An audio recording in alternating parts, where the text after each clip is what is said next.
नमस्कार। प्रारब्ध पर एक बार फिर आप सभी का स्वागत है। दर्शकों, कहते हैं कि अगर दोस्त भी आपको रखना है तो बराबरी का रखिए, दुश्मन भी रखना है तो बराबरी का रखिए।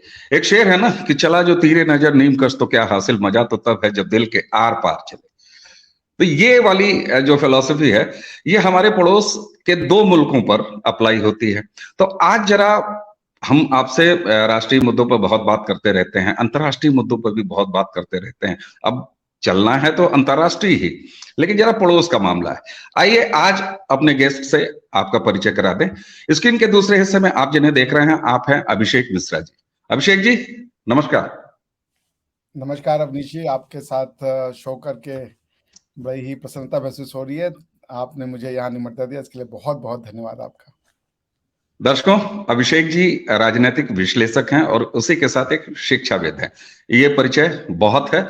आगे हम कुछ मिनटों में जब आपसे बात करेंगे तो ये परिचय अपने आप विस्तार लेता जाएगा। अभिषेक जी, जैसा मैंने पहले ही कहा कि दुश्मन भी बराबरी का, दोस्त भी बराबरी का, तब मामला ठीक जमता है। आप पाकिस्तानी चैनलों पर बहुत ज्यादा दिखाई देते हैं, अच्छी बात है। पड़ोस घूमना चाहिए, आस पड़ोस जाते आता रहना चाहिए, मैं भी जाता हूं। लेकिन हमारे प्रधानमंत्री जब से 2014 में आए हैं, इस देश में एक परिवर्तन हुआ है। पाकिस्तान सेंट्रिक बातें अब कम होने लगी हैं। पाकिस्तान को विमर्श में बहुत कम जगह मिलने लगा है। हम ये नहीं कहते कि हम पाकिस्तान को भूल बैठे हैं, पड़ोसी तो कहीं भी दूर हो ही नहीं सकता। पड़ोस जो है, जैसा है वैसा पड़ोस पड़ोस है। आप जरा मुझे ये बताइए कि क्या महत्व है और कितना पाकिस्तान की चर्चा हिंदुस्तान में की जानी चाहिए, होती रहनी चाहिए, या इसके क्या जरूरियात है? जी, आपने बहुत अच्छा प्रश्न किया और बड़ा ही क्लिष्ट प्रश्न है ये, क्योंकि इसके बहुत लेयर्स हैं एनालिसिस के जो हमको देखना पड़ेगा। सबसे पहली बात कि पाकिस्तान में भी कई तरीके की आइडियोलॉजीज फिर रही हैं। जैसे मैं जानता हूँ, जब मैं जर्मनी में था तो हमारे एक मित्र थे, वो हमारे साथ रूममेट थे, वो पाकिस्तानी थे। तो हम्म। उनका जो व्यवहार था वो बड़ा ही, मतलब रिलीजन पे उनका कोई बहुत भरोसा नहीं था। लेकिन मैंने जो नोटिस की कि उनको इंडिया से विशेष प्यार नहीं था। तो ये बात मुझे बड़ी अजीब सी, मुझे ये बात स्ट्राइक की कि अगर मेरी एनालिसिस ये है कि हमारे आपके बीच वैमनस्यता का कारण सिर्फ और सिर्फ यदि रिलीजन को मान लिया जाए, तो फिर अगर वो नहीं है तो भी ये वैमनस्यता क्यों? फिर तो हम एक हो जाते हैं। जैसे ही वो शराब गिरा तो फिर हम दोनों मित्र हो जाते हैं, भाई हो जाते हैं, बंधु हो जाते हैं। जिस नजर से एक इंडियन एक पाकिस्तानी को देखता है, क्योंकि एक इंडियन कभी भी पाकिस्तान को ये तो नहीं कहेगा कि ये हमारा लैंड नहीं है। वो हमेशा ही उसके लिए, हमारे मन में एक पीड़ा तो रहती है ना कि भाई ये हिंदू होमलैंड था एक समय पे, ठीक है ना? तो मैंने ये महसूस किया कि कई पाकिस्तानी ऐसे हैं जो हम्म। वाकई में वो जो आइडियोलॉजी जिसमें वो ग्रो किए हैं उससे वो बाहर निकलना चाहते हैं, मगर उनके लिए बाहर निकलना इतना टफ हो रखा है क्योंकि उनके मन में उठने वाले छोटे छोटे प्रश्नों के उत्तर नहीं है उनके पास। उन्हें पाकिस्तानी बनाया गया है उत्तर न दे करके, बल्कि कई प्रश्नों को दे करके। तो उनको ये नहीं हम्म। बताया जाता कि तुम पाकिस्तानी हो इसलिए इसका आंसर है। वो ये कि हम्म। ये वो नहीं कर पाए इसलिए तुम हो, वो ये नहीं कर पाए तो वो तुम हो। They have lots of questions which hmm. needs to be answered। तो मैंने उनके साथ बात करके मैंने पाया लड़का बहुत अच्छा था, बहुत प्रोग्रेसिव था, बट इंडिया के प्रति उसकी जो है वो लव है, वो हेट की ही रिलेशनशिप थी। मतलब India hmm. Was an enemy forever. He has no love for the other factor. मैं उसको बार बार दोहराना नहीं चाहता, मगर वो है कि ये बात मुझे बड़ी खटकी कि भाई ऐसा क्यों है। तो उसने मुझे बताया कि उनके मन में इतने प्रश्नों को आंसर दे दिया गया है, जितना ज्यादा वो उनको, जैसे होता है कि एक चीज है कि आप पाकिस्तानी हो तो ये पॉजिटिव चीज है, हम हिंदुस्तानी है तो ये पॉजिटिव चीज है, इन इन रीजन से हम हिंदुस्तानी है। वहां पे पाकिस्तानी इसलिए नहीं बनाया गया कि वो इन रीजन से हैं, उनको ये बताया गया इन रीजन से नहीं है, and that's why we are Pakistani. तो हम्म। मैंने उनको उनके साथ चर्चा में एंगेज किया। मैंने कहा जो आपके विषम, सबसे विषम प्रश्न है वो आप लाएं, हम डिबेट करते हैं, या समझने का, आपसे सीखने के लिए हम प्रयास करेंगे, हम आपको सिखाना नहीं चाहते। क्योंकि एक ये भी मानसिकता है वहां पे कि अगर आप ये उनको साउंड हो जाए कि you are trying to be preachy and you are trying to be, मतलब कि आप ज्ञान दे रहे हैं, तो वो रिएक्टिव हो जाता है। तो फिर मुझे उनसे बोलने लगा, मैं सीखना चाहता हूँ, मुझे सीखने का मन है, मुझे आता कुछ नहीं, आप बताएं मुझे। और फिर उस चर्चा में करेंगे हम, उस चर्चा को आप एक्सेप्ट करें ना करें। तो हमारी चर्चा काफी दिन तक चली। हम लोग शाम को आ जाते थे, मैं पीएचडी कर रहा था, वो जॉब करते थे, हम लोग शाम को घंटों बैठते थे, डिस्कशन होती गई। तो फिर उन्होंने अंत में कुछ चीजें जो मैंने बोला, जो उनके मन में प्रश्न थे, उसको जब हम लोगों ने समझा एक दूसरे को, तो उन्होंने मुझे कहा कि तुम पाकिस्तान के चैनलों पे जाओ, क्योंकि पाकिस्तान में, मैं अभिषेक आपको बताता हूँ, ऐसे बहुत लोग हैं जो आपको सुनना चाहते हैं। और जो आप समझ रहे हो, जो आपका भय है, जो आपके भय का एक कारण है, वो भय उतना ताकतवर है नहीं जितना आपको दिख रहा है, क्योंकि अंदर से इंफॉर्मेशन होने वाली है। आप समझ रहे हैं, कुछ चीजें ऐसे ही बोली जाए तो ज्यादा बेहतर है। तो मुझे ये बात उनकी बड़ी अच्छी लगी, तो मैंने कहा ठीक है, मैं इसका प्रयास करूंगा। फिर मैंने एक जो हमारे शकील भाई थे, शकील चौधरी जी हैं, बहुत ही बढ़िया जर्नलिस्ट है, मैंने उनसे बातचीत की और उन्होंने मुझे मौका दिया अपने चैनल पे कि आप आइए और आप बात कीजिए। मैंने उनको भी महसूस किया सुन करके कि उनके भी मन में जो दुविधाएं थी या जो प्रश्न हैं, यदि उनका उत्तर दिया जाए तो कुछ लोग हैं जो इस बात को समझने के लिए तैयार है। तो कोई भी चीज बिल्कुल, आपने शकील चौधरी का नाम लिया। बीते दिनों मैं उनके चैनल पे गया था और मुझे वाकई उनके सवालों से, देखिए, आदमी के सवालों से ही आदमी का वो जो तबीयत है उसका पता लग जाता है और उसकी सोच का पता लग जाता है कि वो किस प्लेटफॉर्म से सोच रहा है। तो निश्चित रूप से मैं ये मानता हूं, लेकिन मैं फिर जरा सा एक स्टेप और पीछे आता हूं। जहां से मैंने शुरू किया था उससे जरा सा पीछे और आता हूं। सांस्कृतिक रूप से भारत और पाकिस्तान, भाई हम आज भी, हमारा आधा कश्मीर तो पाकिस्तान के पास है ना, पाक ऑक्युपाइड कश्मीर जिसको हम पीओके कहते हैं। तो एक फिलॉसफी अगर गजवाए हिंद की कही जाती है और उधर से आती है, मैं बिल्कुल मजहबी आधार पर बात कर रहा हूं, तो गजवाए हिंद का जवाब अखंड भारत क्यों न हो। तो जैसे होता है ना कि कई बार होता है कि आप एक कड़े सवाल का उत्तर भी एक कड़ा सवाल हो सकता है, या आईने के सामने आप चेहरा ना रख के अगर आईना रख दें तो फिर होता है ना कि आईने आईने आपस में सवाल हल कर लेते हैं, एक दूसरे का चेहरा देख लेते हैं, तो इसका मतलब है सवाल हल हो जाता है। गजवा हिंद, देखिए, हम अंदर हमारे भारत में क्या है और कितना है, कहां कहां है, ये सब हम जानते हैं बीइंग ए भारतीय। आज चूंकि हम आपसे पाकिस्तान के वो जमीन पे या उसके शैडो में बात कर रहे हैं, तो सीधा सीधा मैं अगर आपसे ये पूछूं कि गजवा हिंद का उत्तर जो है अखंड भारत क्यों नहीं? नहीं है, वो कतई नहीं हो सकता। गजवाए हिंद डिस्ट्रक्टिव फिलॉसफी है। गजवाए हिंद एंड की बात करता है, समाप्ति की बात करता है, एनहाइलेशन की बात करता है। अखंड भारत पॉजिटिविटी की बात करता है, शुरुआत की बात करता है, प्यार की बात करता है, निर्माण की बात करता है। एक विध्वंस है और एक क्रिएशन है, सृजन है, सृजन, बिल्कुल, दोनों में बहुत अंतर है। ठीक तो गजवाए हिंद में हमें आपको जीने का अधिकार नहीं होगा अनलेस अनटिल कि हम अपनी विचारधारा चेंज कर दें। लेकिन अखंड भारत में गजवाए हिंद भी जीवित रहेगा। आज का जो भारत अखंड भारत है, अखंड भारत तो एक परपेचुअल कॉन्सेप्ट है ना। ऐसा तो नहीं कि पाकिस्तान के पहले का भारत अखंड भारत नहीं है, ये भी तो अखंड भारत में ही हम रह रहे हैं, और अखंड भारत में गजवाए हिंद भी रह रहा है। अखंड भारत में तो गजवाए हिंद रह सकता है, लेकिन गजवाए हिंद में अखंड भारत नहीं रह सकता। बहुत अंतर है दोनों में। तो अखंड भारत एक इंक्लूसिव थ्योरी है, इसका प्रचार नेगेटिव हो गया, ठीक है ना, ठीक है, क्योंकि उसको नेगेटिव तरीके से देखा गया, ठीक है ना, कि हम तुम में से बनना नहीं चाहते थे तो हमें क्यों बना रहे हो। ये है आंसर अखंड भारत के विरोध का। ठीक है, गजवाए हिंद ये है कि जो तुम हो उसको हम बदलेंगे और खुरासान से फोर्सेस आएंगी और चेंज होगा और तुम अपनी ये जो है जीवन शैली छोड़ दोगे। तो एक एक एक गुलाब का फूल है, एक प्यार का संदेश है, एक सहिष्णुता है, एक कोएग्जिस्टेंस है। दूसरा जो है एनाहिलेशन है, सुपीरियॉरिटी है, फासिज्म है। कैसे उनके बीच में उनका जवाब हो जाएगा? कतई नहीं। तो हम अखंड भारत को उससे कंपेयर भी नहीं कर सकते ना। ठीक तो बात, ठीक बात, that's what my think is. बिल्कुल ठीक बात।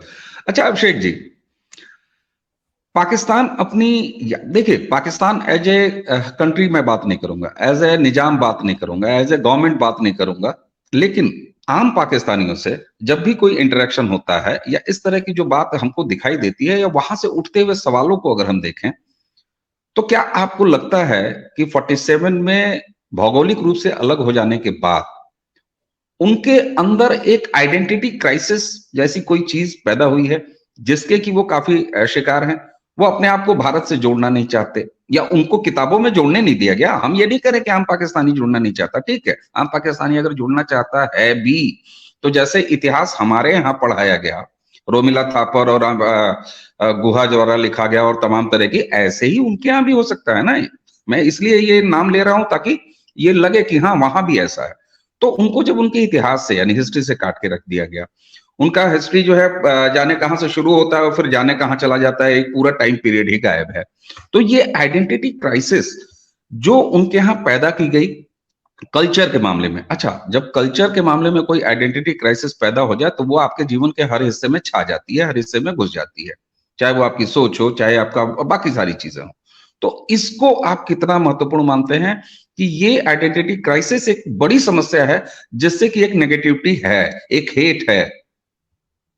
बिल्कुल, देखिए एक थ्योरी दी गई, मैंने अभी कहीं पे बात की और आपसे भी कहता हूँ कि हर चीज भारत का एक थ्योरी है, उस थ्योरी को विश्वास करके लोग अपनी भारतीय होने की जीवनचर्या को जीते हैं और उसको फिर हम उस थ्योरी को उसकी कई परिणाम देखते हैं, कई कई परिमार्जन देखते हैं, कई तरीके से वो मैनिफेस्ट होती है। भारतीय होने के अपने अलग अलग अंडरस्टैंडिंग है। तो पाकिस्तान होने की अंडरस्टैंडिंग थी ही नहीं, कुछ जनरल थ्योरीज दी गई कि पाकिस्तान का मतलब ये और वो थ्योरीज जो थी वो एक दूसरे के विरोधाभासी थी। जैसे जिन्ना साहब ये भी कह रहे हैं कि पाकिस्तान बन गया, अब ना कोई हिंदू है ना मुसलमान है, तो फिर पाकिस्तान बना कैसे? अगर पाकिस्तान बनने की कंडीशन ये है कि टू नेशन थ्योरी है, दोनों एक साथ नहीं रह सकते, तो जब पाकिस्तान बन गया और आप ये स्पीच दे रहे हो, अगर आपने कभी दी है कि अब यहाँ ना कोई हिंदू है ना मुसलमान है, स्टेट का कोई लेना देना नहीं है, then the entire 10 years of struggle, independence struggle, जो आपने two nation theory, which is by the way much ancient than Jinnah's experiment, तो फिर क्यों किया बिल्कुल। भाई आपने? अगर कनाडा और अमेरिका ही बनाना था तो भाई यहाँ पर भी ऐसे ही है।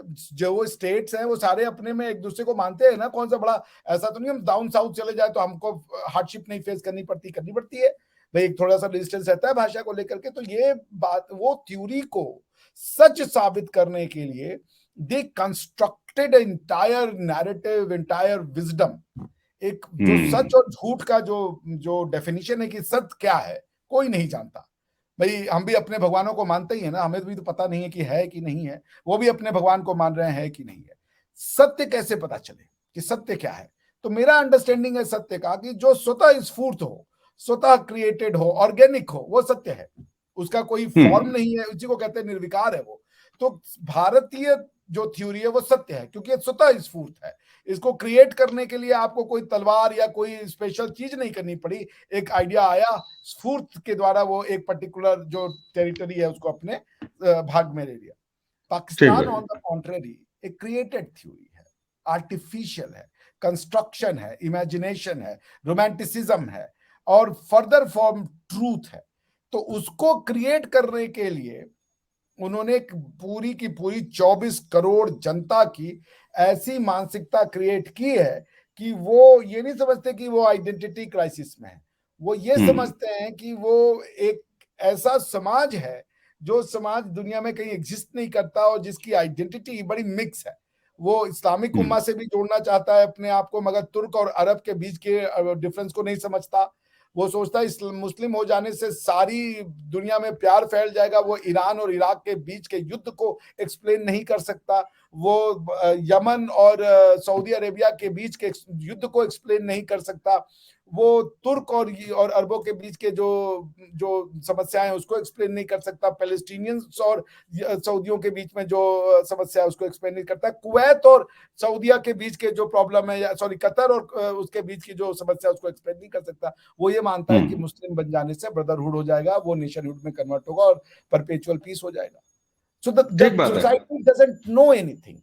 It believes. नॉलेज नहीं है, बिलीफ है। There's a distinction between knowledge, ज्ञान में और विश्वास में अंतर है। The society is in perpetual belief and divide of any sort of wisdom and knowledge. ठीक बात है। अच्छा अभिषेक जी, जब कभी देखिए भारत के बाहर के मुसलमानों की बात अगर भारत में हमारे देश में होती है तो उसको सीधा ले जाके फ्रेम किया जाता है कि पाकिस्तान का मुसलमान कैसे हरकत कर रहा है, कैसे व्यवहार कर रहा है, ठीक है। लेकिन हम भी पाकिस्तान सेंट्रिक बात कर रहे थे, तब से बात कर रहे हैं। लेकिन उसी के साथ दूसरे नंबर की सबसे आबादी वाला जो मुस्लिम मुल्क है इंडोनेशिया। हम दूसरे नंबर का इसलिए कह रहे हैं कि अभी तक पहले नंबर का था, लेकिन हमारे पहले नंबर पे आ जाने के बाद हमारे भारत में जो है वो सबसे ज्यादा मुसलमान रह रहे हैं। तो अब इंडोनेशिया टेक्निकली दूसरे नंबर पे है। अब अभिषेक जी ये बताइए, वहां भी तो मुसलमान रहते हैं, वहां भी तो इस्लाम का पालन वो करते हैं, लेकिन उनके साथ तो कोई आइडेंटिटी क्राइसिस जैसी समस्या नहीं है। उन्होंने अपने आप को कभी भी सनातन से जुड़े रहने में कोई गुरेज नहीं किया। आप उनके चाहे राष्ट्रीय प्रतीक चिन्ह देख लीजिए, उनके जो है एविएशन के चिन्ह देख लीजिए, उनके यहाँ की रामलीलाएं देख लीजिए, वहां के नाम देख लीजिए, और बाली तो आपको पूरा पूरा जो है उतना तो हिंदुस्तान में अगर हो जाए तो फिर यहाँ के जो हमारे पाखंडी शुद्धतावादी भाई लोग हैं वो चिल्लाना शुरू कर देंगे ये तो हिंदू राष्ट्र बना रहे हैं नरेंद्र मोदी, है ना। तो आखिर इस्लाम या मुसलमान इस्लाम का पालन करते हुए भी इंडोनेशिया जैसा मुसलमान भी तो हो सकता है। ऐसा क्यों नहीं कुछ हो पाया पाकिस्तान में? सारे मुसलमान ऐसे ही हैं, तुर्क तुर्क है, अरब अरब है, इंडोनेशियन इंडोनेशियन है। ये हिंदुस्तान के मुसलमान की समस्या है कि वो सिर्फ मुसलमान बनना चाहता है, वो अपने नेशन को डिनाई करता है। भाई आप तुर्कों की, मैं आपको दसियों कॉन्स्टिट्यूशन पढ़ के सुना दूंगा, वो सब कहते हैं कि बट अगर आप तुर्क हो तो आप मुसलमान को ना, तुर्क खाली मुसलमान होता है क्या? तुर्क तो भाई बुद्धिस्ट भी है, तुर्क तो क्रिश्चियन भी है, तुर्क अथीस्ट भी है। वो कह रहे वी आर तुर्किश। आप कॉन्स्टिट्यूशन ऑफ जरा सऊदी अरेबिया पढ़िए, वो कह रहे वी आर ये this is an Arab Muslim land. वो कह सकते थे अरब एंड भाई मुस्लिम लिख दिया तो अरब को आप अज्यूम कर लो। वो ये डिस्टिंक्शन नहीं करते। ठीक भारत बात। के मुसलमान जो है उसको देखिए, इसी चक्कर में वो इस्लाम का भी नुकसान करता है। अगर आप हम्म। देखें तो इस्लाम और इंडिया के बीच में पीस हो चुका है, क्योंकि जितने ये जो एक्सपेंशनिस्ट फोर्सेस थी जिन्होंने इस्लाम को रिवाइव करना या इस्लाम को फैलाया, वो सारी ठंडी हो चुकी हैं। सेंट्रल एशिया में किसी को टेरिटोरियल रिवीजन करने की कोई लालसा नहीं है। मैं होके आया हूँ central Asia, they are pretty happy. वो तो रशिया से भी नहीं लड़ना चाहते। उनका मैंने पूछा तुम कजाक हो या रशियन हो, कह रहे कजाक और रशियन दोनों बन के हम happily we can live our life for ever. ये हम्म। हिंदुस्तान के मुसलमान की एक अजीब सी समस्या है कि वो मुसलमान बनने के लिए इस्लाम को फॉलो नहीं करता, वो अपनी जो लोकल ट्रेडिशन कल्चर हेरिटेज है उसके डिनायल को इस्लाम समझता है। ये एक यूनिक ठीक है। फिनोमिना है। ठीक है। आप कहीं भी लेकिन जाएंगे ये आपको नहीं मिलेगा। This is only in India की भाई। अरब कह रहा है Arab and Muslim, Arab and Muslim कैसे एग्जिस्ट हो सकता है? अगर प्रॉफिट मोहम्मद ने को फॉलो करने वाला उम्मती मुस्लिम होता है तो फिर अगर वहां से उन्होंने एक नई उम्मत शुरू की तो अरबिक उम्मत तो खत्म हो गई ना, अरबिक नेशन तो खत्म हो गया अगर उन्होंने नई उम्मत की शुरुआत कर दी तो। मगर अरब तो नहीं कह रहा है कि भाई प्रॉफिट मोहम्मद के साथ हमारी अरबी जो है हिस्ट्री को हम खत्म कर देंगे। वो तो अरबी हिस्ट्री को, बिकॉज की जो इस्लाम है वो अरबी हिस्ट्री और कल्चर का ही तो एक्सटेंशन है। कौन सी चीज प्रॉफिट मोहम्मद ने एकदम से नई शुरू की? अरबी भाषा हजारों साल से थी प्रॉफिट मोहम्मद के आने से पहले, अरबी नाम पहले से थे। ये सारे के सारे काफिर नाम थे, ये काफिरों के नाम ही बाद में मुस्लिम नाम बन गए। काबा वहां पहले से था, प्रॉफिट मोहम्मद से भी पहले से था, खाली वहां मूर्तियां थी, वो मूर्तियां हट गई, एक मूर्ति को छोड़ के सारी मूर्ति वो हो गई। हज वो पहले से होता था। कौन सी ऐसी नई चीज शुरू की गई जो प्रॉफिट मोहम्मद या जो अरबी के लिए, जो एक अरबिक मुस्लिम है या अरबिक वो सोसाइटी में रहता है उसके लिए कष्टकारी हो, उसके लिए सब वही था। ये हमारे यहाँ पे दिक्कत हो गई क्योंकि उसको मुसलमान बनने में ये सिखाया गया। जब आप देखे इसके लिए मैं उनकी किताब को बड़ा प्रशंसक हूं, क्या नाम है, एमजे अकबर साहब की किताब है पाकिस्तान द टिंडर बॉक्स। बचपन में पढ़ी थी मैंने, मतलब आज से करीबन 8-10 साल पहले पढ़ी होगी किताब मैंने, अगर मुझे ठीक से याद है। उसमें उनकी थ्योरी, जो टू नेशन थ्योरी को जो उन्होंने ट्रेस किया, एंड आई थिंक वो सही एनालिसिस थी कि जैसे मैं टू नेशन थ्योरी के एनालिसिस करता हूं तो two nation theory as such Europe में जो डिसइंटीग्रेशन हुआ यूरोपियन एम्पायर्स का, उसके रिस्पांस में नेशन स्टेट आया। फिर नेशन स्टेट को काउंटर करने के लिए कम्युनिस्टों ने टू नेशन थ्योरी लेके आए। लेकिन two nation theory Indian context में जो इस्लामिक सेपरेटिज्म को एक्सप्लेन करता है उसकी ट्रेस उन्होंने बहुत सही की थी कि जब यहाँ के लोगों को ये कन्वर्ट किया जाने लगा तो क्वेश्चन ये था कि कन्वर्जन से होता क्या है? ये तो जिंदगी वही जीते हैं क्योंकि इनका भाई तो हिंदू है, उसी समाज में वही लॉज लग रहे हैं, ना तो शरिया लॉ फॉलो करते, ना तो भाषा हमारी बोलते, ना तो खाना हमारा खाते, तो इनको कन्वर्ट करके तुम क्या कर लोगे? और ये तुम्हें ये कैसे पता चलेगा कि तुम्हारे मुंह पे ये कलमा पढ़ रहा है और घर में जाकर के ये मूर्ति पूजा नहीं कर रहा है? इसकी क्या गारंटी ले लोगे तुम? तो वहां से ये आया, जो उस समय के इन्वेडर्स थे, उन्होंने ये किया कि पहले इनको सेपरेट करो, एक जिसे कहते हैं घेटवाइजेशन करो, कि ये अलग हो, इनको विजिबिलिटी प्रोवाइड करो। तो इस जो मुसलमान है हमारा हिंदुस्तान का, वो विजिबिलिटी पे ज्यादा ध्यान देता है। इस चक्कर में मैं फिर कहूंगा वो इस्लाम को बहुत नुकसान देता है, क्योंकि देखिए टेक्निकली इस्लाम ने अगर कुछ हमें नुकसान किया, इसमें कोई शक नहीं है, कोई शक नहीं है। लेकिन इस्लाम आज की डेट में इंडिया से एट पीस है। इस्लाम इज अरब कंट्रीज को हम माने या टर्क्स को भी मान ले, वो दोनों एट पीस है, दोनों नहीं कर रिविजिट करना चाहते हैं। एससीओ की मीटिंग में सारे मिडिल ये सेंट्रल एशियन कंट्रीज आए। वो जब कश्मीर की बात चल रही थी तो ओआईसी ने कश्मीर के ऊपर एक मीटिंग बुलाई थी, उसमें जितने सेंट्रल एशियन नेशंस थे सबके फॉरेन मिनिस्टर, उस समय इंडिया ने भी एक मीटिंग बुलाई थी, इंडिया में बैठे हुए थे। अरब ने भी कह दिया कि भैया हमको टेरिटोरियल रिविजिट नहीं करना है, हमको टेरिटोरियल एक्सपेक्टेशन नहीं है। उसके बाद उन्होंने मंदिर बना दिया अरबों की भूमि पे, स्वामीनारायण मंदिर बनाया है वो भी यूएई में। इस्लाम हैज बीन एट पीस हमारे लिए। पर तो इस चक्कर में हमें ये समझना है कि भाई गजवाए हिंद कोई अरबी नहीं बोला, एक दो कोई बोल रहे होंगे तो उनकी सरकार उनको क्रैक डाउन करने के लिए तैयार है। ये हमारे यहाँ के लोग ही इसको कन्वर्ट करना चाहते हैं, इसको चेंज करना चाहते हैं। वो इसका इस्लामाइजेशन यानी अरबाइजेशन करते, इस्लामाइजेशन भी नहीं करते। इस्लाम को उनको ई नहीं पता है। मैंने पाकिस्तान के टाइम पे बोला कि अगर आपको इस्लामिक बनना है तो आप अफगानिस्तान के रास्ते पे जाओ, खाली यहाँ पे आप रहते हिंदू का कल्चर फॉलो करते हो, हिंदू का खाना खाते हो, हिंदू की लैंड है वो, हिंदू का पानी पीते हो वो, हिंदू रिवर्स का, क्योंकि भाई अगर रिवर्स हिंदू होते हैं तो उनके सारे नाम तो वेदों में है, उनके नाम तो कुरान में नहीं ट्रेस किए जा सकते, ना ही वो बाइबल में ट्रेस किए जा सकते। तो अगर वेदों से हिंदू का निर्माण होता है तो वेदों में होने वाली जितनी भी वर्णन है वो सारी हिंदू हो जाती है, बाय डिफॉल्ट वैदिक हो जाती है। तो वो सारी तो वैदिक चीजें हैं। तो आप क्या करते हो जब किसी को कह देते हो, किसी हिंदू लड़की को शादी करा देते हो, आप खाली उससे उसके भगवान को मानने का अधिकार छीन लेते हो, बाकी वो रहती हिंदू ही है। वो अरब कब बनती है, वो कब तुर्क बन जाती है, वो अरबी बोलती है, वो खाना वही खाती है, वो भाषा वही बोलती है, वो पानी वही पीती है, उसके सोच विचार वही रहते हैं। खाली है कि तुम उसको मंदिर में जाकर के टिका देते हो। इस्लाम मुसलमान बनने का मतलब शरिया लॉ ना जी भाई। तो शरिया लॉ या उस लॉ के अंडर में रहने को ही अगर तुम मुसलमान अपनी तशक्कुस बता रहे हो तो आपने पाकिस्तान को भी नहीं दिया है, वो तो आपने उनको डिवाइड कर रखा है। बिल्कुल ठीक बात। अच्छा अभिषेक जी, जब आप ये कह रहे हैं कि साहब ये समस्या जो है केवल ये जो हिंदुस्तानी मुसलमान हैं और पाकिस्तान के भी जो मुसलमान हैं वो भी हिंदुस्तानी मुसलमान ही है, एक नया टर्म, ठीक है ना, नया टर्म नहीं बल्कि ये सही टर्म है, मैं ये ऐसे कहूंगा। लेकिन एट लार्ज जो है वो जो अरबिक इस्लाम है या बाकी इस्लाम है वो बिल्कुल हमारे साथ उसके बेहतर संबंध हैं। हालांकि कूटनीतिक स्तर पर वो दिखाई भी देते हैं, प्राइम मिनिस्टर मोदी के रिजिम में तो वो खूब दिखाई दे रहे हैं, आपने गिनवाया भी, मंदिर से लेकर तमाम चीजें। लेकिन आपने साथ में ये भी कहा था कि बाकी जो मुल्कों के इस्लाम जो है वो बड़े आराम से हैं, अपने में मस्त हैं, चाहे वो ये रशिया वाला जो पॉकेट है उनके हो बाकी हो। तो ये जो पेरिस में हो रहा है, फ्रांस में हो रहा है, ये कौन सा फिर इस्लाम है? नहीं वो ठीक है, देखिए उसमें मैं उसके कई लेयर्स हैं। उसको सिर्फ इस्लाम की दृष्टि से देखना, वो पेरिस में जो हुआ उसकी थोड़ी सी थोड़ा सा चूक हो जाएगा। बिल्कुल उसमें एक एंगल उसका आता है कि ये जो हो रहा है, ये दंगे हो रहे हैं, ये क्या सिर्फ इसको इस्लामिक कलर दिया जाए या कुछ और भी है। मैं देखिए यूरोप में रहा हूँ, इंडियंस जो हैं यूरोप में, वो उनके साथ कुछ अत्याचार होता है वो दब के रहते हैं कि यार वीजा कैंसिल हो जाएगा, जॉब निकाल देंगे, वो बताते नहीं।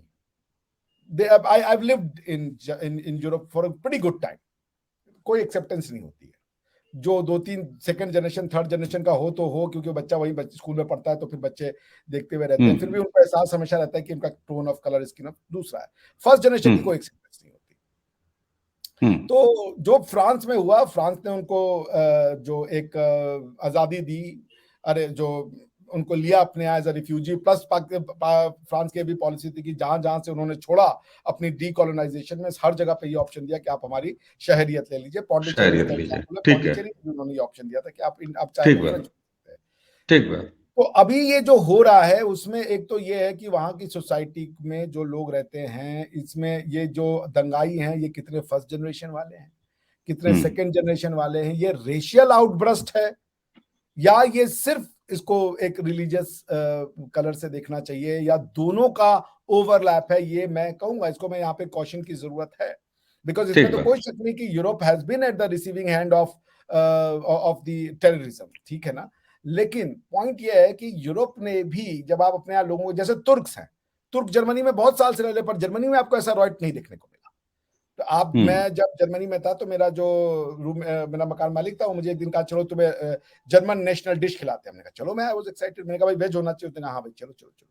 तो मुझे टर्किश शॉप में ले गया, बोला डोनर कबाब खाओ, ये डोनर वो आता है बोला this is national dish of Germany. क्योंकि पूरे जर्मनी में आप कहीं चले जाओ खाली आपको टर्किश डोनर की जवाब दुकान दिखती है, जो अफोर्डेबल है, हम आप जैसे लोग नॉर्मली खा सकते हैं। तो पॉइंट ये है कि वो क्यों नहीं कर रहे ऐसा। फिर अगर ये ऐसा, वहां पे एक फिनोमिना हो सकता है कि एक राइज हो, क्योंकि थ्योरी में है, तो कहीं ना 10-5 लोग ऐसे निकल जाएंगे। तो मैं इसकी एनालिसिस में प्योर इसको नहीं देखूंगा कि उन्होंने ये सारे शरणार्थी हैं, इसमें कोई और एंगल नहीं है। क्योंकि पुलिस ने भी झूठ बोला, पुलिस ने भी बोला कि उस बच्चे को मारा उन्होंने, और उसके बाद बोला कि नहीं नहीं ये तो हमारे में गाली लेके घुस रहा था या कर रहा था। ये एक आउटब्रस्ट है उनकी सोसाइटी का, एक है कि वो उसको वो टॉलरेट नहीं करते, इंडियंस की तरह दब नहीं जाते कि उनको ये डर लगता है यार वीजा कैंसिल हो जाएगा, हमको एलएलएम मास्टर्स में फेल कर देंगे, हमारा ये हो जाएगा, हमारे माँ बाप ने पैसा दिया। इंडियंस दब के रहते हैं, बट फेस तो अच्छा ठीक है। अभी पिछले 2 दिन पहले मैं आरिफ अब जी से बात कर रहा था एक वीडियो चर्चा में। आपको पता होगा वो उनकी अडॉप्टेड कंट्री है फ्रांस, वो फ्रेंच सिटीजन है, रहते हैं यूके में। उनकी एक चिंता अचानक निकल के आई, उन्होंने कहा कि साहब ये जो कुछ भी हो रहा है ये हमें मरवा देंगे, हम जैसे तमाम लोगों को ये परेशानी में डाल देंगे कि गोरे जो हैं वो हमारे ऊपर शक खाएंगे। आप कह रहे हैं जर्मनी में आज जर्मनी में ऐसा नहीं होता है, लेकिन एक होता है ना कि हमारे पड़ोस में क्या हो रहा है। तो ये चीजें अब पूरे यूरोप में आगे एक फीलिंग तो लेके जाएंगी, इसमें तो कोई शक नहीं है। सड़कों पर कौन है, ये आइडेंटिटी तो बिल्कुल डिस्क्लोज्ड है, इसमें भी कोई शक नहीं है। तो ये चीजें तो खैर इस पर एक अलग से सेशन मुझे लगता है कि जरूरत है बातचीत की, क्योंकि इसको इतना डाइल्यूट नहीं किया जा सकता, ये भी बात सही है। और इसको जैसे होता है ना कि एक लाइन में निपटाया भी नहीं जा सकता। अब चलते चलते अगर मैं आपको ये कंक्लूड करने के लिए कहूं कि 47 हमारा जब पार्टीशन हुआ, हमें जब बांटा गया, उसके ठीक पहले जो इलेक्शन हुआ था, उस इलेक्शन में अगर आपकी जानकारी हो, और निश्चित रूप से आपकी जानकारी में होगा, कि बहुत सारी जगहों पर मुस्लिम लीग जीती। और वो कौन से इलाके थे, वो इलाके थे उत्तर प्रदेश, बिहार, ये जो इलाके थे वहां, मध्य प्रदेश, राजस्थान, ये जो इलाके थे वहां से मुस्लिम लीग ने कांग्रेस को खूब जबरिया हराया और बढ़िया ढंग से हराया। लेकिन जहां मुस्लिम लीग हारी, टेक्निकली वो आज का पाकिस्तान है, उन्होंने मुस्लिम लीग को हराया, यानी कि पार्टीशन के हक में वो नहीं थे या वहां के बाशिंदे नहीं थे। लेकिन जब पार्टीशन हुआ तो ये एक बड़ी संख्या हमारे यहां उत्तर प्रदेश और बिहार में और आज भी है। तो ये जो भारत के अंदर एक पाकिस्तान है, मैं इसको बिल्कुल साफ तौर पर रिपीट करूंगा, भारत के अंदर, क्योंकि हमने पाकिस्तान को एक तरह से अभी परिभाषित किया, आपने बहुत बेहतर परिभाषित किया कि वो माइंडसेट जो है। तो भारत में जो पाकिस्तान है वो आखिर पाकिस्तान के बराबर की ही तबीयत से जी रहा है, ऐसा आपको लगता है क्या? मैंने जो पाकिस्तानियों से महसूस किया, उनके अंदर भी एक फीलिंग है, जो पंजाबी हैं और जो ये है कि वो भी ये जो पढ़े लिखे हैं, मैं सबके बारे में नहीं कह सकता, हो सकता है जिससे मैंने बातचीत की वो मुश्किल से 4 से 5% ही रिप्रेजेंटेटिव हो, मगर वो एग्जिस्ट करते हैं। और मैं अभी भी जिनसे ऑफ द रिकॉर्ड बात करता हूँ, उनके अंदर मैंने ये फीलिंग देखी, जेन्युइन फीलिंग देखी, कि उनको रिलीजन की एक, उनको मतलब एक लाइफस्टाइल है उनकी रिलीजन, उससे ज्यादा रिलीजन के बारे में कुछ नहीं जानते। वो एक लाइफस्टाइल है जो वो रेगुलरली परफॉर्म करते हैं, but they do not know much about the philosophy, majority do not know. आप उनसे बात करेंगे तो उनको कहता अच्छा ये अच्छा ये अच्छा ऐसे, मुझे नहीं पता, दिखाओ जरा, बताओ जरा, ऐसे उनके रिएक्शंस होते हैं। तो एक जिज्ञासा है, एक अंडर करंट है जो मैं फील करता हूं। मैंने कई लोगों से बात की, वो जैसे कि ये भी रहता है कि कोई आदमी झूठ बोल रहा है आपके सामने, फेस पे कुछ प्रिटेंड कर रहा हो और वो कर रहा हो, लेकिन एक जो जेन्युइन वाला होता है ना, वो फील करा देता है आपको, पता लग जाता अगर है। आप कुछ ऐसा बोल रहे हैं जो मैं सुनना नहीं चाहता हूं, 2 मिनट सुनूंगा, 3 मिनट सुनूंगा, चौथे मिनट में कहूंगा यार बस यार मत करो, क्योंकि आदमी एजिटेटेड होने लगता है, वो गुस्सा जाने लगता है। लेकिन अगर वो रस लेके आपकी बात को सुन रहा है तो समझिए कि, और खासकर इस जो जो जो एकदम फंडामेंटल बिलीफ रखते हैं, वो 1 मिनट आपकी वो बात नहीं सुन सकते जो उनके बिलीफ के अगेंस्ट में हो। लेकिन अगर कोई आपको आधा घंटा टॉलरेट कर रहा है, मुस्कुरा रहा है, प्रश्न पूछ रहा है, वो प्रिटेंड नहीं कर रहा है, क्योंकि उतने दर्जे का मतलब मैनिपुलेटिव इंसान तो फिर आपको भाई कोई इक्का दुक्का ही होगा। क्योंकि उनकी खास बात यह है कि वो दे इम्प्लोड। एक बात भी आपने ऐसी उधर करी जो वो उनके बिलीफ सिस्टम या उनके अंडरस्टैंडिंग के बियॉन्ड है, तो वो फट जाएंगे वहां पे। लेकिन जो सुन रहा है आपको, आधे घंटे तक बैठ के अवनीश जी, ये निशान है कि वो परेशान है, उसके मन ठीक में बात है। दुविधाएं हैं, उनको छोड़ा नहीं जा सकता। तो मुझे ये यहाँ जो वाले बात भी लगी, परेशान हैं, हाँ मैं बता रहा हूँ आपको, ऐसा मेरी लगता जो है? मैं आपको बता रहा हूँ, हमारे वाले मतलब कि बॉर्डर के इस पार या उस पार, मैं इस बात की बात कर रहा हूँ। इस बार का दिक्कत यह है कि वो हमेशा रिएक्शनरी बने रहेंगे। वहां 98% मुसलमान है, तो वो क्वेश्चन पूछते भाई सब मुसलमान है, अब क्या प्रॉब्लम है?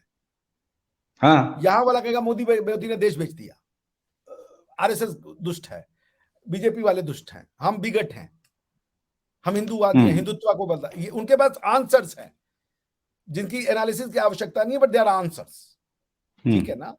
तो वो उनके पास है, तो उनको इंट्रोस्पेक्शन की जरूरत नहीं है। ठीक बात। पाकिस्तान वाले के पास कुछ नहीं है, दोनों अब वो कह रहा यहूदो हनूद बाहर से आके साजिश कर रहे हैं। अब बेचारे अगर यहूद हनूद भी खत्म हो जाए तो कहेंगे एक्स्ट्रा टेरेस्ट्रियल है, कोई एलियन हमारे खिलाफ साजिश कर रहा है। साजिश से ही उनकी बेचारी जान नहीं छूट रही, क्योंकि उनके पास आंसर नहीं है और इंट्रोस्पेक्शन की। वो बिल्कुल सही। परेशान है, उनकी जनता परेशान है यार कि सब कुछ तो हो गया, जो तुमने कहा वो हमने सब किया, फिर ये क्यों दशा है? क्योंकि उनको ये बनाता है जाता है। जैसे मेरे दोस्त ने मुझे बताया, जर्मनी के दोस्त ने, बड़ा अच्छा लगा था वो। उसने कहा यार मैंने एक बार अपने उनसे पूछा कि तबलीग में गया था वो, कि भाई एक बात बताओ, ये जो यहाँ पे इतने अच्छे जो नॉन मुस्लिम्स हैं वो इतना अच्छा कर रहे हैं, उनका क्या होगा? तो उन्होंने कहा कि उनको यही जो मिलना होगा मिल जाएगा, ऊपर उनको कुछ नहीं मिलेगा। वो आंसर उसको सेटिस्फाई नहीं किया, वो परेशान था इस आंसर कि यार ये, और वो बेचारा हमको बताया कि ऐसा नहीं है कि ये तुम्हारा बुरा चाहते हैं। जो तबलीग में जाता है वो जनरली ये सोचता है कि हम आप तो नरक में जा रहे हैं, आप समझ रहे हैं? तो वो बोला कि यार मुझे ये बात नहीं समझ में आई कि आदमी यहाँ इतना अच्छा है तो वहां उसको क्यों नहीं मिल रहा है वो चीज। कि जेन्युइन क्वेश्चन है यंग यूथ में। बिल्कुल मैंने समझ यूथ में की आती है बात बात। की, शुरू में मैंने उनको कुछ बोला तो उसको रेजिस्ट किया, लेकिन धीरे धीरे धीरे जब आप बात कीजिए, आज उनका बिहेवियर में जमीन आसमान का, सिर्फ 2 महीने में जमीन आसमान का अंतर है। समझ में शुरू आती में है उनका बात, रिएक्शन बिल्कुल। कुछ था, आज उनका रिएक्शन कुछ है, जब बातें उनको समझ में आनी शुरू हुई। There is an undercurrent, maybe very small, very little, because आप, मैंने कोई स्टैटिस्टिकल स्टडी नहीं की कि ये एक चंक को रिप्रेजेंट कर रहा है, but there is an undercurrent. और शुरुआत ठीक हमेशा बात। छोटे नंबर से होती है अपनी। बिल्कुल, ये मानते हैं। देखिए, पहले भी ऐसा रहा है कि पीपल टू पीपल जब कनेक्ट रहा है, चाहे बॉर्डर के उस पार इधर, ये तो कुछ दिनों से बंद हुआ है, कुछ सालों से बंद हुआ है, और फिर लगातार इसमें ये बंद होता गया। तो ये चीजें तो पहले भी थी भाई, फीलिंग्स के लेवल पे हो, चाहे खान पान के लेवल पे हो, चाहे भाषा के लेवल पे हो, तमाम चीजें हैं।